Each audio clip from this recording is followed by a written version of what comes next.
కొరింథీయులకు రాసిన 1 కొరింథీయులకు రాసిన పత్రిక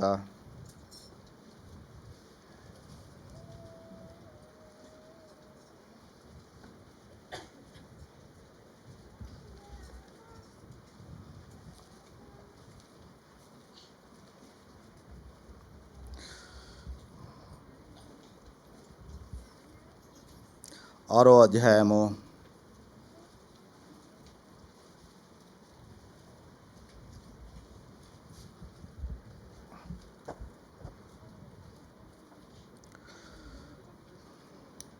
19-20 వచనాలు. మీ దేహము దేవుని వలన మీకు అనుగ్రహింపబడి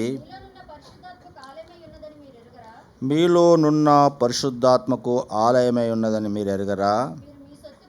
మీరు మీ సొత్తు కారు, విలువ పెట్టి కొనబడిన వారు గనుక మీ దేహముతో దేవుని మహిమ పరచుడి.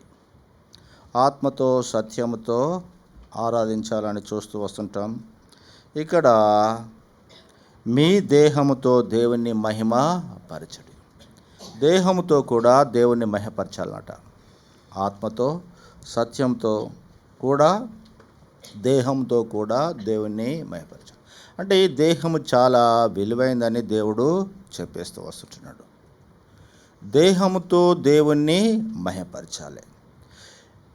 ఏమంటున్నాడంటే మీ దేహము దేవుని వలన మీకు అనుగ్రహింపబడి. 2 పదాలు కనబడుతూ వస్తుంటున్నాయి. మీ దేహము ఏమంటున్నాడు? మీ దేహము దేవుని వలన మీకు అనుగ్రహింపబడి. దేహము మనకు అనుగ్రహింపబడ్డదట. మనం వేరు, దేహం వేరు. మీ దేహము ఏమంటున్నాడు? మీ దేహము దేవుని వలన మీకు. దేహము మీ దేహమైతే, మన దేహమైతే ఏదైతుందో అది దేవుని వలన అనుగ్రహింపబడ్డదట. ఎవరికి అనుగ్రహింపబడ్డది? మనకు అనుగ్రహింపబడ్డది. మీ దేహము, దేహము మీ దేహము, మీ ఇల్లు, మీ బైకు, మీ కారు. మీ ఇల్లు మీరు గారు, మీ బైకు మీరు గారు, మీ కారు మీరు కారు. మీ గడియారము, మీ వాచ్ మీది కాదు. నా బంగారము నాది కాదు. నా చేతు, నా కాలు, నా కాలు అంటున్నామని నేనే కాలు అని మనము మాట్లాడలేము. నా తల, అన్నీ మనకు దూరంగా కనబడుతూ వస్తున్న వస్తువులుగా కనబడుతూ వస్తుంటున్నాయి. అంటే నా దేహము, దేహము నేను కాదు. దేహం వేరే, నేను వేరే. అందుకొరకు ఏమంటున్నంటే మీ దేహము దేవుని వలన మీకు అనుగ్రహింపబడ్డది. ఇది దేవుని వలన అనుగ్రహింపబడ్డ దేహము. అందుకొరకు ఏమంటున్నంటే మీలోనున్న పరిశుద్ధాత్మకు ఆలయమై ఉన్నదని మీరు ఎరుగరా? మీరు మీ సొత్తు కారు, విలువ పెట్టి కొనబడిన వారు గనుక మీ దేహముతో దేవుని మహిమ పరచుడి. దేహముతో కూడా దేవుని మహిమపరచాలి. మనం ఈ దేహాన్ని కూడా దేవుని పరిచయలో, దేవుని మహిమపరిచే విషయంలో వాడుకోవాలని దేవుడు సెలవిస్తూ వస్తున్నాడు. అంటే ఇది దేవుని ద్వారా తయారు చేయబడ్డ దేహము. ఇది దేవుని కీర్తన గ్రంథంలో చూసినట్టుంటే తన హస్తముల చేత చేయబడ్డమాట. తన హస్తముల చేత మనకు రూపము ఏర్పరచబడను అని ఉంటూ వస్తుంటుంది. అంటే ఈ దేహము ఏమవసరము దేవునికి? ఈ దేహము ఒకనాడు విడిచిపెట్టి వెళ్తాం కదా. ఈ దేహము దేవుడు ఏం చేసుకుంటాడు? కానీ గొప్ప సత్యం ఏంటి అంటే ఈ శరీరం కూడా పరలోకం వెళ్తుంది. ఈ శరీరం కూడా పరలోకము వెళ్తుంది. ఈ భూలోకంలో ఈ శరీరం ఉండదు. ఇది కూడా దేవుడు తీసుకుంటాడు. ఎక్కడ తీసుకుంటాడు అంటే కనబడుతూ వస్తుంటుంది. 2 కొరింథీయులకు రాసిన పత్రిక, 2 కొరింథీ చూస్తాం. ఆ మాట చూస్తాం. 1 కొరింథీయులకు రాసిన పత్రిక 15వ అధ్యాయము చదవండి. 52. ఇదిగో ఒక మర్మము తెలుపుచున్నాను, నిద్రించము గాని నిమిషములో ఒక్క రెప్పపాటున కడబూర మ్రోగగానే మనమందరము మార్పు పొందుదుము. బూర మ్రోగును, అప్పుడు మృతులు ఈ మృతులు అక్షయులుగా లేపబడుదురు, మనము మార్పు పొందుము. స్పష్టంగా చెప్తూ వస్తున్నాడు, అక్షరంగా చెప్తూ వస్తుంటున్నాడు. క్షయమైన ఈ శరీరము, క్షయమైపోయిన ఈ శరీరము, పనికిరాని ఈ శరీరము, భూమిలో పాతిపెడ్డ ఈ శరీరము, ఈ క్షయమైన అంటే నశించిపోయే ఈ శరీరము అంటే అక్షయతను ధరించుకుంటుందట. అంటే చనిపోయే శరీరము, చనిపోని యొక్క మహిమ శరీరాన్ని ధరించుకోవలసినది ఈ క్షయమైనది ధరించుకున్నప్పుడు చాలు. ఇక్కడ చూస్తూ వస్తుంటున్నాము, ఈ క్షయమైనది అక్షయతను ధరించుకుంటుందట. కడబూరం రోగంగానే మార్పు చెందుతామట. ఈ శరీరము మామూలుది కాదు, ఇది ఇక్కడ విడిచిపెట్టడానికి లేదు. మృతులు కూడా అప్పచెప్తాయి. సమాధులు ఏంది తెరవబడడం ఏంటి? సమాధులు ఎందుకు తెరవబడాలి? ఆత్మ అక్కడికి వెళ్ళిపోయింది కదా. అంటే చూడండి, దేవుని ఆత్మ ప్రభువైన యేసుక్రీస్తు చనిపోకముందు, భూలోకానికి రాకముందు ప్రతి మనిషి పాతాళంలోకి వెళ్ళిపోతారు. పాతాళంలో 4 రకాలుగా ఉంటూ వస్తుంటాయి. పాతాళం అనే లోకంలో చెర ఉంటుంది, అగాధం ఉంటుంది, కటిక చీకటి ఉంటుంది, పాతాళం. ఈ 3 ప్రదేశాలు ఉంటూ వస్తుంటాయి. అంటే అబ్రహాము రొమ్మున ఆనుకొని ఉన్నాడు. పాతాళంలో ఇతడు ఇక్కడ ఉంటూ వస్తుంటున్నాడు. అంటే అబ్రహాము రొమ్మున ఆనుకునే వ్యక్తి ఇది చూస్తూ వస్తుంటున్నాడు. అంటే చూస్తూ వస్తుంటున్నాడు, కానీ అది ఒక పాతాళ ప్రదేశంలో. ఎప్పుడైతే ప్రభువైన యేసుక్రీస్తు చనిపోయి తిరిగి లేచి దిగిపోయి చెరగా తీసుకెళ్ళినట్టుగా మనం చూస్తూ వస్తుంటున్నాం. అంటే చెరలో ఉన్నాం మనం. అబ్రహాము, ఇస్సాకు, యాకోబులు అందరూ మన లేఖనానుసారంగా చూసినటువంటి అవి చూపించాము కనుక అవి చెరలో ఉన్నారు. వాళ్ళు ప్రశాంతమైన వాతావరణంలో ఉన్నారు. వాళ్ళు ఈ మధ్య అగాధంలో వాళ్ళు ఉంటారు. యూదా పత్రికలు కటిక చీకట్లో కొంతమంది ఉంటారు. వాళ్ళు దేవదూతలను దాచిపెట్టినట్టుగా పాతాళంలో వీళ్ళు ఉన్నట్టుగా చూస్తూ వస్తుంటున్నాం. అయితే చెరగా తీసుకెళ్తూ వచ్చేసినాడు ప్రభువైన యేసుక్రీస్తు. అందుకొరకే ఈ శరీరంతో దేవుని మహిమపరచాలని దేవుడు చూస్తూ వస్తుంటున్నాడు. ఇది ఊరికే రాలే. ఈ శరీరము మన ఇష్టానుసారంగా వాడుకోవడానికి రాలే. ఇది మనం ఇష్టానుసారంగా ఉపయోగించుకోవడానికి లేదు. విలువ పెట్టి కొనబడ్డారట మనం అందరము. ఏంటి మనం ఇంత విలువ పెట్టి కొనబడ్డానికి ఏంటి? అందుకొరకు చదువుతున్న మనం దేవుని పిల్లలగుటకు అధికారము కలిగని యోహాను సువార్తలో కనబడుతూ వస్తుంటుంది. అంతకుముందు దేవుని పిల్లలము కాము. ఈ భూలోకంలో ఒక గొప్ప విషయాలు ఏంటి అని అంటే, ఎంత కోటీశ్వరుడైనా కానీ, ఎంత ధనవంతుడైనా కానీ, ఎంత గొప్ప వ్యక్తి అయినా కానీ, తనకు పిల్లలు లేకపోతే వాళ్ళకు ఆ జీవితంలో సంతోషం ఉండదు.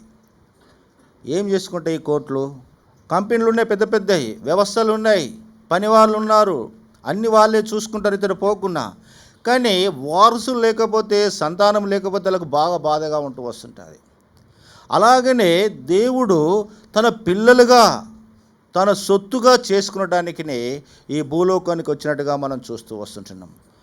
షేరూబులు అతని పిల్లలు కాదు, కేరూబులు అతని పిల్లలు కాదు, దేవదూతలు అతని పిల్లలు కాదు. ఎవరు కూడా పిల్లలు కానే కారు. మనం పిల్లలము అనంటే మనమే. ఎంత గొప్ప ధన్యతనో చూడండి. నువ్వు ఎంత విలువైన మనిషివో, మనం ఎంత విలువైన వ్యక్తులమో మనకు అర్థం కావట్లేదు. దేవుని యొక్క సంకల్పంలో, ఈ బ్రహ్మాండంలో, ఈ గెలాక్సీ కొన్ని 1000 కోట్ల గెలాక్సీలు, 100 కోట్ల గెలాక్సీలు కలిస్తే ఒక వ్యవస్థ, అవి చూస్తూ వస్తుంటాము అవన్నీ. అయితే ఒక బ్రహ్మాండం అనే ఉంటూ వస్తుంటుంది. ఆ బ్రహ్మాండము ఈ ఈ శూన్యంలో ఒక 5% అన్నట్టు ఇదంతా. ఇంకా 99% కారు చీకటిగా ఉంటూ వస్తుంటుందట. ఇదే పెద్ద వ్యవస్థ. అటు దాని మీద అంత అధికారము ఒక మానవులకే ఇస్తూ వచ్చేసినట. ఇతడు నా పిల్లలు. దేవదూతలు సంతోషిస్తాయట, కేరుబులు సంతోషిస్తాయట, దూతలు సంతోషిస్తాయట. దేవునికి పిల్లలమే. పిల్లలు లేరు దేవునికి. మనం పిల్లలుగా చేర్చబడుతూ వస్తుంటున్నాం. దేవుని పిల్లలగుటకు అధికారం ఇచ్చును. ఇది నా సొత్తు. దేవునికి బంగారం ఉన్న అతనికి విలువ, అతనికి అంత ఇష్టపడడు. పెద్ద పెద్ద ప్లానెట్లు ఉన్నాయట, ఏది వజ్రాలై వ్యవస్థ ఉంటుంది, అవన్నీ కూడా దేవునికి సంతోషం లేదు. మనము అతనికి సంతోషం. ఎంత సంతోషం అంటే తను ప్రాణం పెట్టి మనని కొన్నాడు.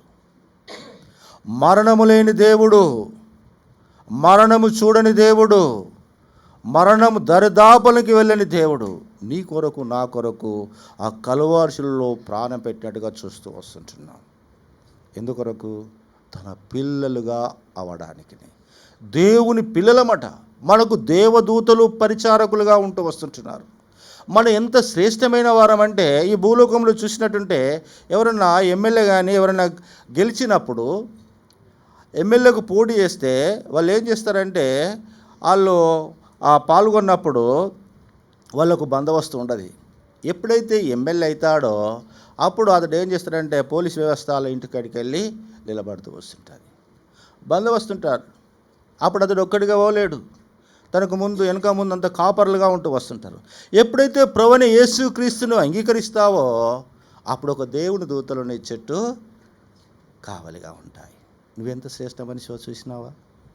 నీ శరీరం ఎంత విలువైందో చూసినావా? నువ్వు కీర్తన గ్రంథంలో ఉంటుంది, యెహోవాయందు భయభక్తుల వారి చుట్టూ వారి దూత. ఏంటి కావాలండి? ఎంత అంత సిపాయివా కావాలి ఉండటానికి? ఏమేం పనులు చేస్తావని నీకు కావాలి ఉండాలి?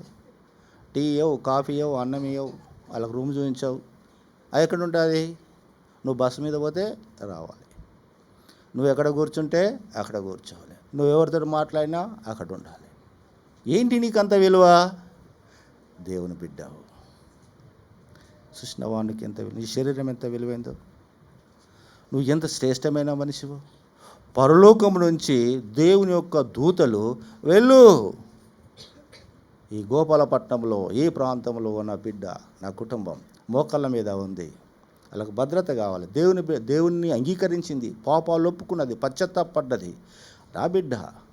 ఎప్పుడైతే నీకు అధికారం వచ్చిందో దేవుని బిడ్డగా, అప్పుడు దేవుని యొక్క దూతలు నీ చుట్టూ కావలిగా ఉంటారు. 91 కీర్తన గ్రంథము చూడండి, అక్కడ కనబడుతూ వస్తుంటుంది ఒక మాట. 91 కీర్తన గ్రంథము 91 మనం ఇక్కడ చూసుకోం కానీ 91 రండి.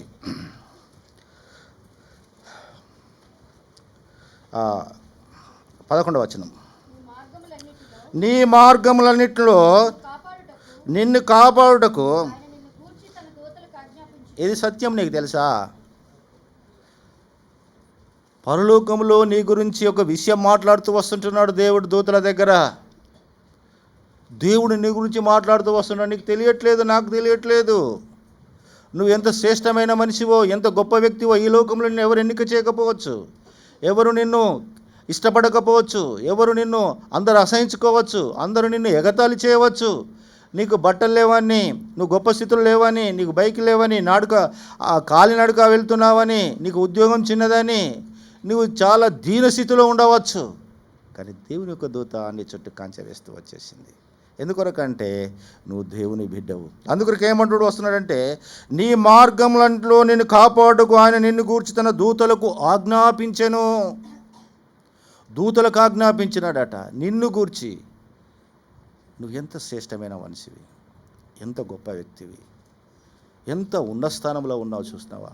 పరలోకములో దేవుని యొక్క దూతల ఎదుట నిన్ను గురించి ఆజ్ఞాపించినాడు, నిన్నెవ్వరు ముట్టకుండా. ఇంకేమంటున్నాడో చదవనా?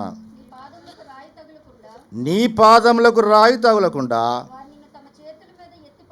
ఇది నీ పాదాలు ఎంత శ్రేష్టమైన తెలుసా? నీ పాదాలు దేవుని మందిరానికి వెళ్తుంటే, నీ పాదాలు దేవుని సన్నిధిలో మోకాళ్ళ మీద ఉంటే, నీ పాదాల మీద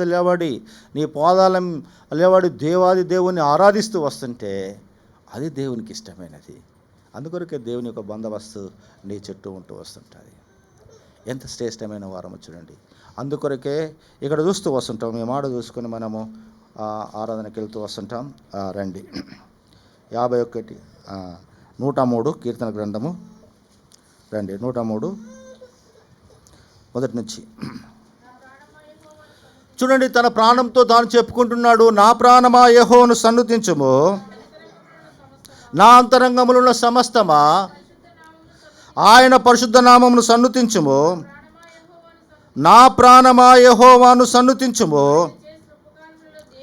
ఆయన చేసిన ఉపకారములు దేనిని మరవకుము. ఆయన నీ దోషములన్నీ క్షమించువాడు. 10వ వచనం, మన పాపములను బట్టి ప్రతీకారం చేయలేదు, మన దోషములు బట్టి చాలు. మనం చేసిన పాపములను బట్టి ఏం చేయలేదటమ్మా? నీకెదుట ఎవరన్నా ఏదన్నా చేస్తే మనం ప్రతీకారం ఇచ్చేస్తాం. అది ఇంత చేస్తే మనం ఇచ్చేస్తాం. మనం ఊరుకుండే మనుషులం కాం. ఎట్టి పెట్టి ఏడాది కానీ ఆ సంగతి చూసుకొనే మనము నిద్రపోతాం. కానీ మనము 24 గంటల టైం ఇస్తే దేవుని కొరకు ఎంత జీవించినావు, అపవాది కొరకు ఎంత జీవించినావు? దేవునికి ఇచ్చిన సమయం ఎంత? దేవుని సంతోషపరిచిన సమయం ఎంత? అపవాదిని సంతోషపరిచిన సమయం ఎంత? దేవుని దుఃఖపెట్టిన సమయం ఎంత? అపవాదిని సంతోషపరిచిన సమయం ఎంత? దేవుణ్ణి సంతోషపరిచిన సమయం కొంచెం సమయమే, అపవాదిని సంతోషపరిచిన సమయము ఎక్కువ. ఇవన్నీ దేవుడు చూస్తూ వచ్చేసినాడు. కానీ నీకు ఏమంటున్నాడు? ప్రతీకారము చేయలేదు, మన దోషములు బట్టి మనకు ప్రతిఫలము ఇయ్యలేదట. నీ దోషముల బట్టి, నా దోషముల బట్టి మనకు ప్రతిఫలము ఇస్తే 25 సంవత్సరంలో ఉండేవాళ్ళం కాం. మనం కొద్దిగా డబ్బు ఇస్తే ఆగమే. 2 లక్షల బ్యాంకులు ఉండని, 10 లక్షల బ్యాంకులు ఉండని, ఎట్లుంటాయో మన మాటలు, మన విధానమే వేరైపోతుంది. ఎందుకు? మన మాటలు ఎదుటోళ్ళు గాయం పట్టే మాటలు, మన ఎదుటోళ్ళని హింసించే మాటలు, అన్నీ గర్వపు మాటలు. కానీ దేవుడు వాటన్నిటికీ నీకు శిక్ష రానియలేదు. ఎందుకొరకు? ఇక్కడ చూస్తూ వస్తుంటాం, ఒక మాట చూసుకొని మనము ఆరాధన చేస్తూ వస్తుంటాం. ఇక్కడ చూస్తూ వస్తుంటాం. రండి,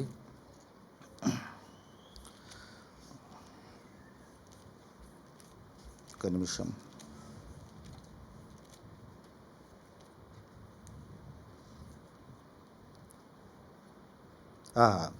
ఎఫెసీయులకు రాసిన పత్రిక 2వ అధ్యాయము 1వ వచనం, మీ అపరాధముల చేతను పాపముల చేతను చాలు, మీ అపరాధముల చేతను పాపముల చేతను మీరు సచ్చిన వారై ఉండగా అని చూస్తూ వస్తుంటున్నాం. మన పాపముల చేత చచ్చిన వారము, మన అపరాధముల చేత చచ్చిన వారమై ఉండగా మనకు ప్రతీకారం చేయలేదు. మనం కనికరించినాడు దేవుడు. ఎలా కనికరించినాడో చూస్తూ వస్తున్న 4వ వచనం చదవండి. ఆయనను కరుణా సంపన్నుడై ఉండి మనము ఉండినప్పుడు సహితము చాలు. ఇక్కడ 2 గొప్ప విషయాలు కనబడుతూ వస్తుంటున్నాయి. ఆయనను దేవుడు కరుణా సంపన్నుడై ఉండి, దేవుడు కరుణ చూపుట్ల, దేవుడు కరుణామయుడు అంటే సరిపోతుంది అక్కడ వాక్యం. కరుణా సంపన్నుడట అంటే బాగా కరుణ చూపే వ్యక్తి, బాగా సంపన్నుడు, ఎంతైనా ఇవ్వగలడు, ఎన్ని రోజులైనా ఇవ్వగలడు. కరుణా సంపన్నుడై ఉండి ఏమంటున్నాడు? మనము మన అపరాధాలను చచ్చిన వారమై ఉండినప్పుడు సైతము మన ఎడల చూపిన తన మహా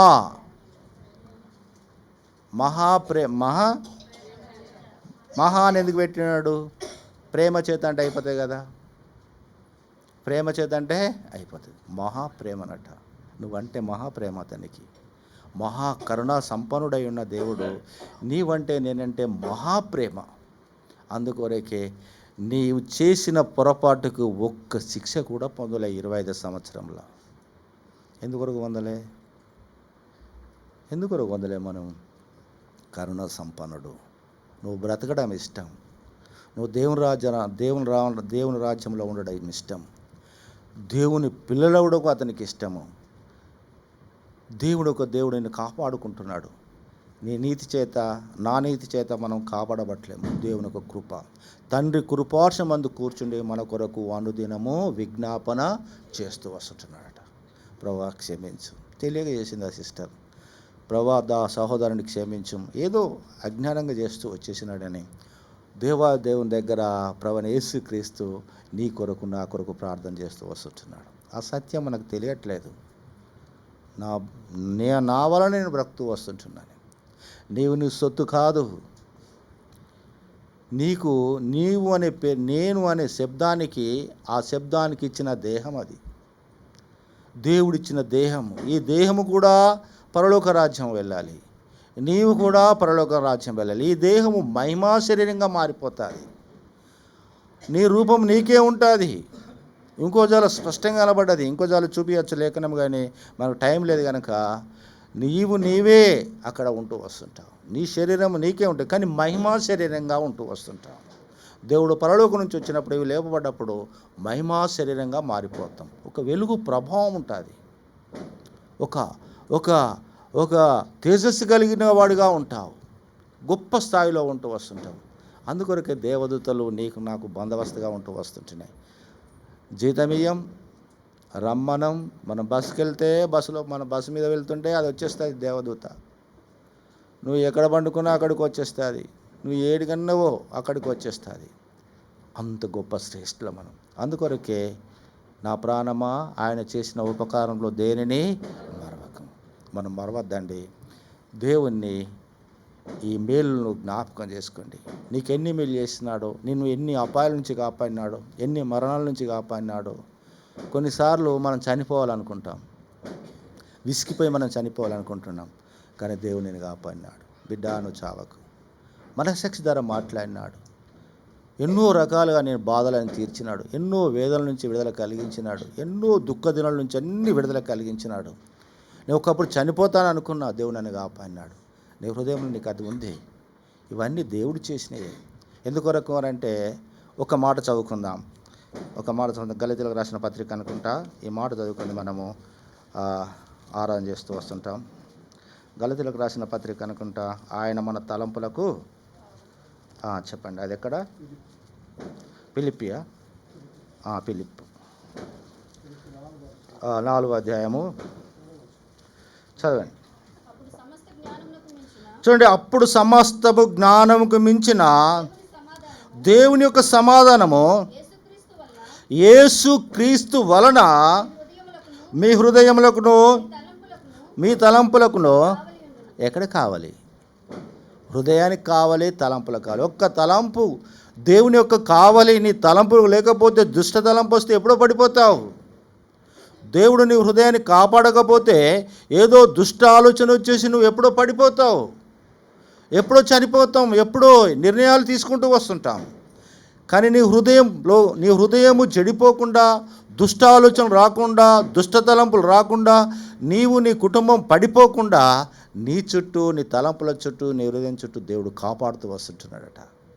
తలంపుల చుట్టూ కాపాడే దేవుడు, హృదయాన్ని కాపాడే దేవుడు, నువ్వు ఎక్కడికి వెళ్ళినా అక్కడ నీ శరీరాన్ని కాపాడే దేవుడు. ఇంత గొప్ప దేవుని నువ్వు ఎలా ఆరాధన చేస్తావో జ్ఞాపకం చేసుకో. ఈ 2025 సంవత్సరం, ప్రభువా నేను ఎటువంటి వాళ్ళను నన్ను కాపాడినావా తండ్రి అని మన దేవుని దగ్గర మోకాళ్ళ మీద ఉండి ఆరాధన చేస్తాం. రండి.